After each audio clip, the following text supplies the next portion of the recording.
বিসমিল্লাহির রহমানির রহিম। আসসালামু আলাইকুম। আজকে আমি আপনাদের মাঝে উপস্থিত হয়েছি আরএল একাডেমির একজন হিসাব বিজ্ঞান শিক্ষক হিসাবে। আরএল একাডেমির পক্ষ থেকে সবাইকে অনেক অভিনন্দন ও শুভেচ্ছা। দীর্ঘ 24 বছর ধরে আমি হিসাব বিজ্ঞান পড়াচ্ছি। আসলে আজকে আমি অত্যন্ত দুঃখের বিষয় নিয়ে হাজির হয়েছি।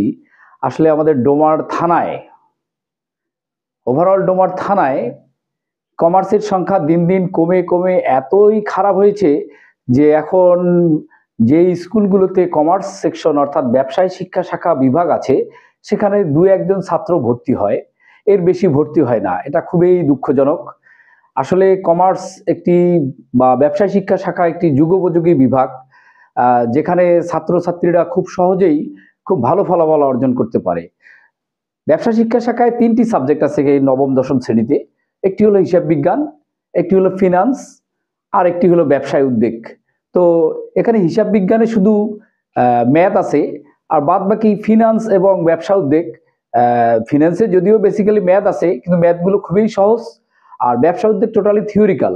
আসলে কমার্স যে কেন নিচ্ছে না, অভিভাবকরা কেন যে তাদের সন্তানদের কমার্স নিতে দিচ্ছে না, বা আমাদের স্কুলে যে শিক্ষকরা আছে তারা যে কেন অনুপ্রাণিত করতেছে না, বিষয়টা ঠিক বুঝতেছি না। তো যাই হোক, কমার্স আসলে একটা টেনশন ফ্রি বিভাগ। আমি সবাইকে আহ্বান জানাবো যে আপনাদের সন্তানদের আপনারা ব্যবসা শিক্ষা শাখায় ভর্তি করান, তাদের ফলাফল অনেক ভালো হবে। এবং বর্তমানে শুধু বলবো না, আগে থেকেই এখন পর্যন্ত একটি যুগোপযোগী বিভাগ হলো ব্যবসায় শিক্ষা শাখা, যেখান থেকে কর্মের, আত্মকর্মসংস্থানের টপ টু বটম সব জায়গায় কমার্সের ছাত্ররা বিচরণ করতে পারে। আমি আহ্বান জানাবো বিনীতভাবে অভিভাবকদের এবং আমাদের স্কুলের প্রিয় শিক্ষকদের যে আপনারা আপনাদের ছাত্রদের এবং সন্তানদের কমার্সের দিকে ধাবিত করবেন। আশা রাখি তারা অনেক ভালো করবে। যাই হোক, আজকে আমি আপনাদের সামনে আসছি আরএল একাডেমির হিসাব বিজ্ঞান শিক্ষক হিসাবে। আমার নাম আমি বলবো না, আমার নাম বলবে আমার প্রিয় শিক্ষার্থীরা। আর আমার যোগ্যতা, আসলে আমি বিকম অনার্স, এমকম হিসাব বিজ্ঞান বিভাগ ঢাকা কলেজ ঢাকা থেকে কমপ্লিট করেছি। আমি আর কথা বাড়াবো না, আপনাদের সামনে আমার ক্লাস নিয়ে চলে আসতেছি। হিসাব বিজ্ঞানের যাত্রার আসলে নির্দিষ্ট কোনো তারিখ দেওয়া নাই। দেখা যাচ্ছে যে এক সময় মানুষ পাথরের গায়ে, গুহায়, ঘরের মেঝেতে রশিতে গিট দিয়ে হিসাব রাখত।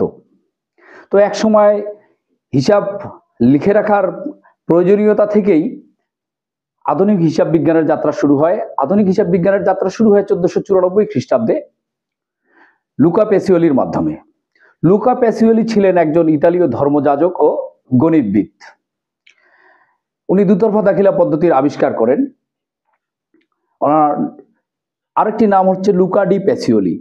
যাই হোক, লুকা ডি প্যাসিওলি বা লুকা প্যাসিওলি কর্তৃক লিখিত গ্রন্থের নাম হচ্ছে সুম্মা ডি অ্যারিথমেটিকা জিওমেট্রিয়া প্রপোর্শনিয়েট প্রপোর্শনালিটা। এখানে দুতরফা দাখিলা পদ্ধতির কথা বলা আছে। এই 1494 খ্রিস্টাব্দ থেকে আধুনিক হিসাব বিজ্ঞানের যাত্রা শুরু হয়। তো বিষয় হলো যে হিসাব বিজ্ঞান শিখতে গেলে একজন ছাত্রছাত্রীকে অবশ্যই লেনদেন, দ্যাট মিনস ট্রানজ্যাকশন জানতে হবে। যদি ট্রানজ্যাকশন জানে তাহলে একজন, বা লেনদেন জানে, লেনদেন চিহ্নিত করতে পারে, তাহলে একজন শিক্ষার্থীর পক্ষে হিসাব বিজ্ঞান জানা কোনো বিষয়ই নয়। আর হিসাব বিজ্ঞানকে আরো সহজ করার জন্য প্রয়োজনীয় পদক্ষেপ আছে, আমি আমার ক্লাসে জানাবো, আপনারা আমাদের সাথেই থাকুন। হিসাব বিজ্ঞান শিখতে গেলে আমাদেরকে অবশ্যই লেনদেন জানতে হবে। তো পৃথিবীতে এমন কোনো জিনিস নেই যার বৈশিষ্ট্য নেই। প্রত্যেকটা জিনিসের বৈশিষ্ট্য আছে। যেমন আমার সামনে ক্যামেরা আছে, ক্যামেরা এর নামকরণ ক্যামেরা কেন হলো? যে এটাতে দেখা যায়, ছবি তোলা যায়, বিধায় এর নাম ক্যামেরা। আমার হাতে মার্কার আছে, আসলে এটাকে মার্কার বলা হয় কেন? এর গুণগত কারণে, যে এটা হোয়াইট বোর্ডে লেখা যায়। এটাকে তো কলমও বলতে পারতাম, এটাকে তো লাঠিও বলতে পারতাম, কিন্তু না, এটার গুণের কারণে বা বৈশিষ্ট্যের কারণে এটাকে বলা হচ্ছে মার্কার। তো প্রিয় শিক্ষার্থী বন্ধুরা, আসলে লেনদেনেরও কিছু বৈশিষ্ট্য রয়েছে। লেনদেনের বৈশিষ্ট্যগুলো আমরা জানবো এবং লেনদেন চিহ্নিত করব, তাহলেই আমাদের কিন্তু হিসাব বিজ্ঞানে কোনো দুর্বলতা থাকবে না। আসলে আমরা যদি সঠিক লেনদেন চিহ্নিত করতে পারি তাহলে আমাদের হিসাব সঠিক হবে, আর যদি সঠিক লেনদেন চিহ্নিত করতে না পারি তাহলে আমাদের হিসাব সঠিক হবে না। খুবই গুরুত্বপূর্ণ একটা কথা বলতেছি, মনে রাখবেন। যারা হিসাব বিজ্ঞান শিখতে চান তাদের অবশ্যই মনে রাখতে হবে যে আমরা যখন আমাদের অঙ্কগুলো সলিউশন করব বা অঙ্ক শিখব, তখন অবশ্যই আমাকে মনে করতে হবে যে আমি কোনো কারবার বা প্রতিষ্ঠান, অর্থাৎ কারবার বা প্রতিষ্ঠানের দৃষ্টিকোণ থেকে আপনাকে হিসাব বিজ্ঞান করতে হবে। মালিকের দৃষ্টিকোণ থেকে হিসাব বিজ্ঞান করা যাবে না। তো যাই হোক, আমি যে বৈশিষ্ট্যের কথা বলতেছি, তো লেনদেনের বৈশিষ্ট্য বা লেনদেন চেনার বৈশিষ্ট্য হচ্ছে 7টি। তার মধ্যে প্রথম বৈশিষ্ট্য হচ্ছে অর্থের অঙ্কে পরিমাপযোগ্যতা। একটি দ্রব্যের অবশ্যই অর্থের অঙ্কে পরিমাপযোগ্যতা থাকতে হবে। অর্থের অঙ্ক পরিমাপযোগ্যতা বলতে বোঝাচ্ছে এই কলমটির দাম 25 টাকা, একটি বইয়ের দাম 500 টাকা, একটি কলমের দাম 5 টাকা, একটি খাতার দাম 20 টাকা। এই যে আর্থিক মূল্যে পরিমাপযোগ্যতা আছে বিধায় এটাকে আমরা বলবো লেনদেন। তো লেনদেনের গুরুত্বপূর্ণ বৈশিষ্ট্য হচ্ছে অর্থের অঙ্কে পরিমাপযোগ্যতা। লেনদেনের দ্বিতীয় বৈশিষ্ট্য হচ্ছে আর্থিক অবস্থার পরিবর্তন। যদি কোনো ঘটনার ফলে কারবারের আর্থিক অবস্থার পরিবর্তন হয় তাহলে সেই ঘটনাটিকে আমরা বলবো লেনদেন, অন্যথায় সেটিকে লেনদেন বলা যাবে না। যেমন ধরা যাক, একজন কর্মচারীর এবং বিশ্বস্ত কর্মচারীর দুর্ঘটনাজনিত কারণে অ্যাক্সিডেন্ট হয়েছে, এটির ফলে কারবারে কিন্তু কোনো প্রভাব পড়বে না। আবার অন্যদিকে কারবারে যদি 20,000 টাকার একটি কম্পিউটার ক্রয় করা হয় তাহলে কিন্তু কারবারের আর্থিক অবস্থার পরিবর্তন হবে। সুতরাং আর্থিক অবস্থার পরিবর্তন লেনদেন চেনার একটি গুরুত্বপূর্ণ বৈশিষ্ট্য। তারপরে আমাদের আরেকটি বৈশিষ্ট্য হচ্ছে দ্বৈত সত্তা। দ্বৈত সত্তা অর্থাৎ এখানে দুটি পক্ষ থাকবে, একটি পক্ষ সুবিধা গ্রহণ করবে আর একটি পক্ষ সুবিধা প্রদান করবে। তো প্রিয় শিক্ষার্থী বন্ধুরা, আমাদের এখানে আরেকটি গুরুত্বপূর্ণ বৈশিষ্ট্য হলো দৃশ্যমানতা। অবশ্যই লেনদেন দৃশ্যমানও হতে পারে আবার অদৃশ্যমানও হতে পারে। দৃশ্যমান হলেও বা অদৃশ্যমান হলেও যদি কারবারে প্রভাব ফেলে তাহলে সেটিকে আমাদেরকে লেনদেন বলতে হবে। ঐতিহাসিক কোনো ঘটনার ফলে যদি কারবারের আর্থিক অবস্থার পরিবর্তন হয় তাহলে সেটাকেও লেনদেন বলতে হবে। তো যাই হোক, আমরা বৈশিষ্ট্যগুলো শুনলাম। সর্বশেষ যে বৈশিষ্ট্য আছে সেটি হচ্ছে একটি সমীকরণ, এবং এই সমীকরণের মাধ্যমে খুব সহজেই জানা যায় আসলে কোন ঘটনা লেনদেন আর কোন ঘটনা লেনদেন নয়। আমি যদি আমার কোনো শিক্ষার্থীকে বলি যে, দুইজন শিক্ষার্থী বেছে নিলাম, যে একজন এই আমার কথাগুলো শুনে নির্বাচন করবে, আর একজনকে আমি যন্ত্র দিব, সেই যন্ত্র দ্বারা নির্বাচন করবে। ধরুন যে আমি একজন ছাত্রকে পাঠাইলাম বাজারে যে মাছে ফরমালিন আছে কিনা যাচাই করুক। একজন ছাত্রকে আমি বুঝাই দিলাম যে এই গুণ থাকলে বুঝতে হবে মাছে ফরমালিন আছে, আর একজন ছাত্রকে যন্ত্র দিলাম। তো স্বাভাবিকভাবেই দেখা যাচ্ছে যে যন্ত্রের মাধ্যমে যেটা যাচাই করা হবে সেটার গুরুত্ব অনেক বেশি হবে। তো এই জন্যই আধুনিক হিসাব বিজ্ঞানবিদরা একটি সূত্রের আবিষ্কার করেছেন। সেই সূত্রটাকে বলা হয় হিসাব সমীকরণ। সেই সূত্রটাকে বলা হয় হিসাব সমীকরণ। হিসাব সমীকরণ হচ্ছে এ ইকুয়াল এল প্লাস ওই, আবার আমরা ওই না লিখে পিও লিখতে পারি, আবার আমরা পি না লিখে ইও লিখতে পারি। তো আমরা সূত্রের মাধ্যমে জানতে পারতেছি বা দেখতে পারতেছি যে হিসাব সমীকরণের মূল উপাদান হচ্ছে 3টি। একটিকে বলা হচ্ছে এ, একটিকে বলা হচ্ছে এল, একটিকে বলা হচ্ছে ওই অথবা পি অথবা ই। যদি কোনো ঘটনার ফলে আমাদের এই সমীকরণের উপরে প্রভাব পড়ে তাহলে আমরা ওই ঘটনাটিকে লেনদেন বলবো, অন্যথায় লেনদেন বলা যাবে না। এখন আমাদের শিক্ষার্থীদের মনে প্রশ্ন আসতেছে, আসলে এ কি, এল কি বা ওই কি? আসলে এখন আমি আপনাদের জানাবো যে এ আসলে কি। এতে হচ্ছে অ্যাসেট, এতে হচ্ছে অ্যাসেট বা সম্পদ। এল তো হচ্ছে লায়াবিলিটিস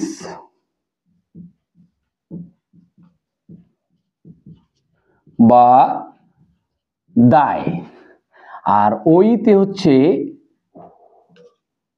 অনার্স, ইকুইটি বা মালিকানা সত্ত্ব, অনেকে এটাকে স্বত্বাধিকার বলে।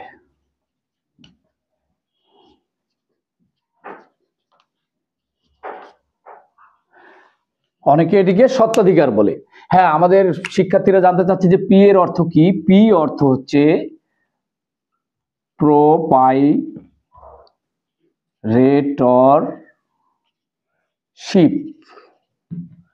এটার অর্থ হচ্ছে মালিকানা সত্ত্ব বা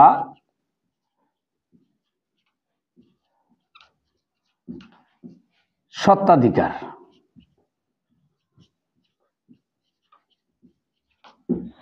আবার ই দিয়ে বোঝানো হচ্ছে ইকুইটি।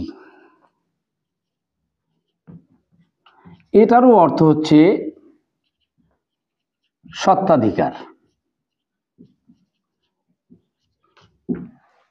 আমাদের এখানে আবার বলতেছি যে যদি কোনো ঘটনার ফলে আমাদের এই হিসাব সমীকরণের উপর প্রভাব পড়ে তাহলে আমরা সেটিকে লেনদেন বলবো, অন্যথায় লেনদেন বলা যাবে না।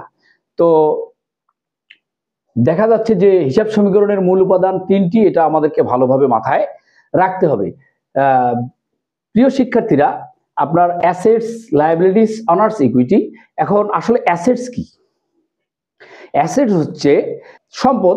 সম্পদের সংজ্ঞা বিভিন্ন সাবজেক্টের দৃষ্টিকোণ থেকে বিভিন্ন রকম, কিন্তু হিসাব বিজ্ঞানে বলতেছে যে কারবার বা প্রতিষ্ঠানে ব্যবহৃত কোনো দ্রব্য বা বস্তু যদি কারবারের মুনাফা অর্জনে সহায়তা করে তাহলে সেটিকে বলা হচ্ছে সম্পদ। তারপরে আসতেছে দায়, অর্থাৎ এলতে লায়াবিলিটিস বা দায়। দায় কাকে বলতেছি? দায় একটা ব্যবসা প্রতিষ্ঠান নিজে নিজে প্রতিষ্ঠিত হতে পারে না। একটা ব্যবসা প্রতিষ্ঠানের পক্ষ থেকে তিনটি।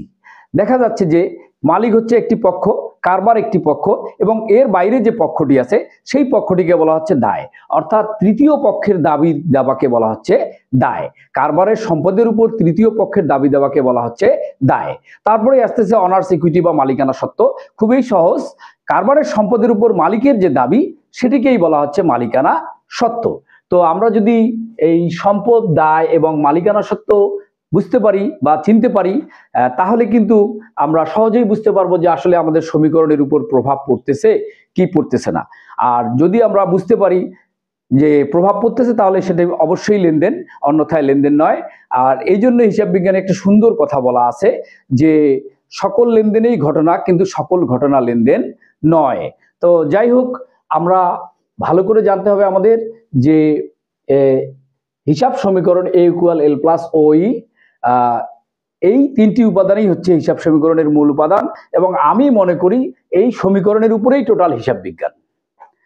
এর বাইরে হিসাব বিজ্ঞানের জন্য আলাদাভাবে সূত্র মুখস্থ করতে হয় না, এটি হচ্ছে মূল সূত্র, এবং এটি বুঝতে পারলে হিসাব বিজ্ঞান সহজ হয়ে যায়। যাই হোক, এটির পরে আমাদের আধুনিক হিসাব বিজ্ঞানবিদরা আরো দেখাচ্ছেন যে হিসাব বিজ্ঞান আরো কত সহজে শেখা যায়। এই জন্য হিসাব সমীকরণটার একটু বর্ধিত রূপ করলেন, যেই বর্ধিত রূপের সাহায্যে বোঝা যায় যে কোন ঘটনাটি লেনদেন এবং কোন ঘটনাটি লেনদেন নয়।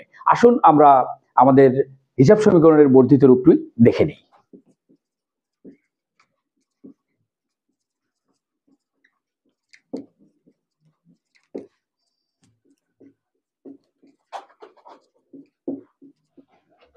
হিসাব সমীকরণের বর্ধিত রূপ A = L + C + R - EX - D। হ্যাঁ শিক্ষার্থীরা, আপনারা প্রশ্ন করতে পারেন যে স্যার আপনি বললেন যে হিসাব সমীকরণের মূল উপাদান তিনটি, কিন্তু এখানে তো আমরা দেখতে পাচ্ছি অনেক উপাদান। শিক্ষার্থী বন্ধুরা, এখানে উপাদান তিনটি, আমি আপনাদের বোঝানোর চেষ্টা করতেছি। এ আমাদের এখানেও আছে, এ আমাদের এখানেও আছে, এল আমাদের এখানেও আছে, এল আমাদের এখানেও আছে, নেই শুধু ওই। অর্থাৎ হিসাব সমীকরণের মূল উপাদান হচ্ছে তিনটি, একটি হচ্ছে এ, একটা হচ্ছে এল, আরেকটা হচ্ছে ওই। তো ওই উপাদানটার নিজস্ব উপাদান হচ্ছে চারটি। ওই উপাদানটি নিজস্ব উপাদান হচ্ছে চারটি। তো ওইকে আমরা পাচ্ছি এইভাবে যে ওই সমান সমান C + R - EX - D। হিসাব সমীকরণের মূল উপাদান তিনটি, এর একটি উপাদান ওই, যার নিজস্ব উপাদান আবার চারটি। এখন শিক্ষার্থীদের মনে প্রশ্ন যে এই চারটি উপাদানের আবার অর্থ কি? তো আমি জানানোর চেষ্টা করতেছি। সি দ্বারা বোঝানো হচ্ছে সি অর্থাৎ ক্যাপিটাল, সি অর্থাৎ ক্যাপিটাল, ক্যাপিটাল বা মূলধন। অনেকে এটিকে পুঁজি বলেন। ক্যাপিটাল বা মূলধন বা পুঁজি। আর তে হচ্ছে রেভিনিউ, রেভিনিউ বা আয়। EX তে হচ্ছে এক্সপেন্স,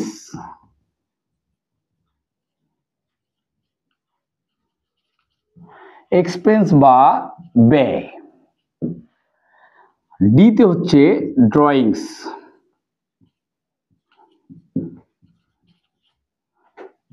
বা উত্তোলন।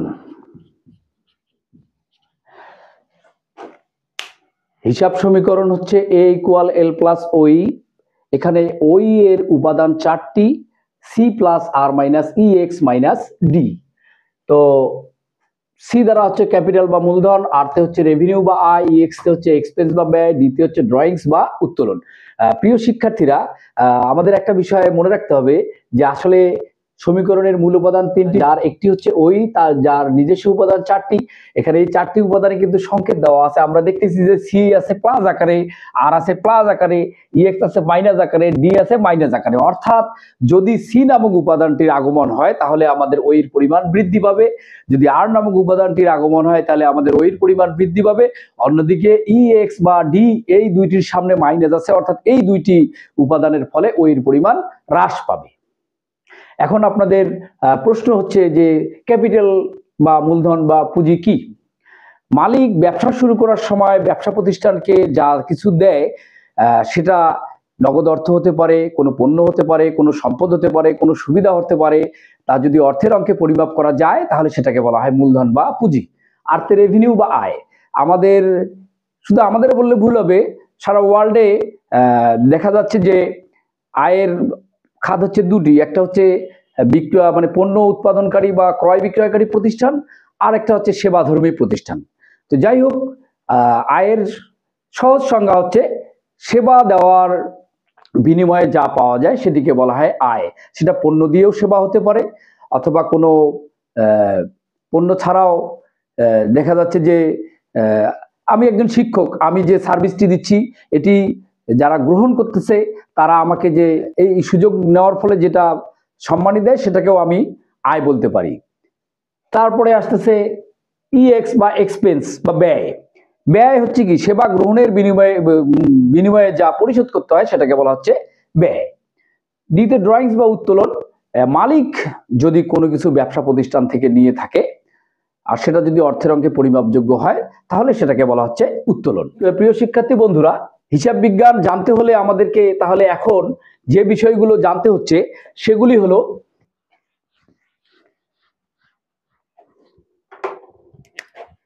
একটি হচ্ছে এ, একটি হচ্ছে এল, একটি হচ্ছে সি, একটি হচ্ছে আর, একটি হচ্ছে ইএক্স, আর একটি হচ্ছে ডি। তো আমরা ওভারঅল যদি এই বিষয় কয়টি ভালোভাবে বুঝতে পারি তাহলে আমাদের লেনদেন চিহ্নিত করতে কোনো অসুবিধে হবে না। তো এই যে সম্পদ, দায়, মূলধন, আয়, ব্যয়, উত্তোলন, এগুলো জানার জন্য আমাদেরকে হিসাব জানতে হবে। যদি আমরা হিসাব জানি তাহলে আমরা পরিপূর্ণভাবে হিসাব বিজ্ঞান শিখতে পারবো। তো হিসাব আজকে আমি জানিয়ে রাখি যে হিসাব পদ্ধতি দুই প্রকার। হিসাব পদ্ধতি দুই প্রকার। হিসাব পদ্ধতি হচ্ছে দুই প্রকার। এক হচ্ছে সনাতন পদ্ধতি,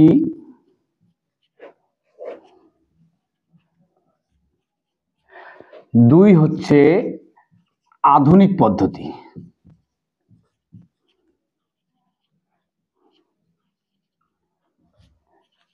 প্রিয় শিক্ষার্থী বন্ধুরা, আমাদেরকে হিসাব পদ্ধতি দুই প্রকার জানতে হবে, তাহলে আমাদের হিসাব বিজ্ঞান করাটা আরো অনেক সহজ হবে। তো যাই হোক, আমাদের ক্লাস নিয়মিত থাকবে, আপনারা নিয়মিত আমাকে পাবেন। আরএল একাডেমির প্রত্যেক শিক্ষককেই আপনারা নিয়মিত পাবেন আমাদের আরএল একাডেমির পেজে। আপনাদের মূল্যবান মতামত জানাবেন আপনাদের আরএল একাডেমির পেজে।